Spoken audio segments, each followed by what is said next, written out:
আলু দিয়ে মজাদার কিছু চটপট বানাতে হলে কিন্তু এই রেসিপিটা একবার বানিয়ে দেখতে পারেন। খুবই সহজে ঘরে থাকা সামান্য উপকরণ দিয়েই কিন্তু একেবারে ঘরোয়াভাবে তৈরি করে নিতে পারবেন, আর খুব মুখরোচকও হয়।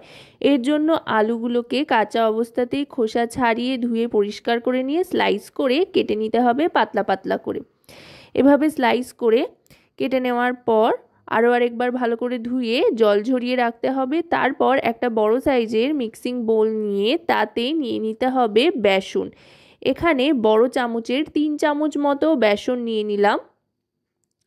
বেসন নেওয়ার পর এর সাথে মিশিয়ে নিচ্ছি চালের গুঁড়ো।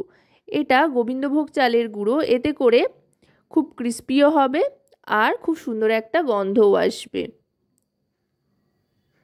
ঠিক যতটা বেসন নিয়েছি তার অর্ধেক মতো চালের গুঁড়ো নিয়ে নিলাম। এবার নিয়ে নিচ্ছি হলুদ, আর তারপর নিয়ে নিচ্ছি কালো জিরে।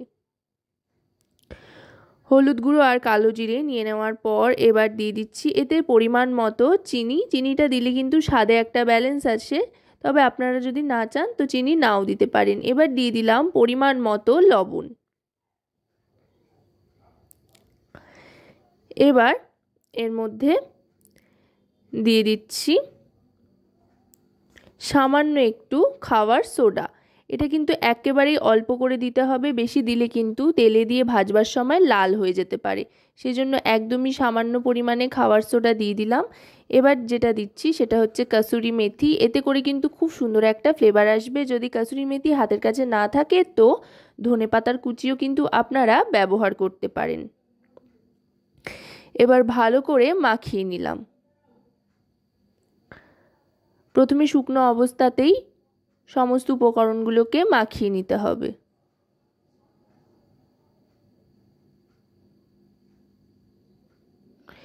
এবার অল্প অল্প করে জল দিয়ে একটা ব্যাটার তৈরি করে নিতে হবে। জলটা কিন্তু একটু বুঝে দিতে হবে যাতে ব্যাটারটা বেশ ঘন হয়। পাতলা করে ব্যাটার তৈরি করলে কিন্তু আলুর স্লাইসগুলোর গায়ের থেকে পড়ে যাবে।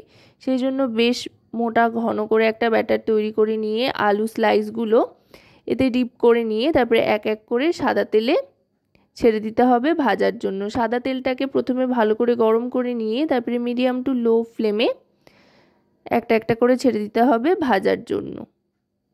আশা করব রেসিপিটি আপনাদের ভালো লাগবে। ভালো লাগলে অবশ্যই রান্নাবাটি চ্যানেলটিকে সাবস্ক্রাইব করে লাইক শেয়ার কমেন্টের মাধ্যমে আমাদের পাশে থাকবেন। আর যদি রেসিপিটি আপনারা আমাদের ফেসবুক পেজ থেকে দেখেন তো অবশ্যই রান্নাবাটি ফেসবুক পেজটিকে ফলো করার অনুরোধ রইল। দেখুন আস্তে আস্তে কিন্তু খুব সুন্দর লালচে একটা রং আসতে আরম্ভ করেছে। এবার তেল ঝরিয়ে তুলে নিচ্ছি।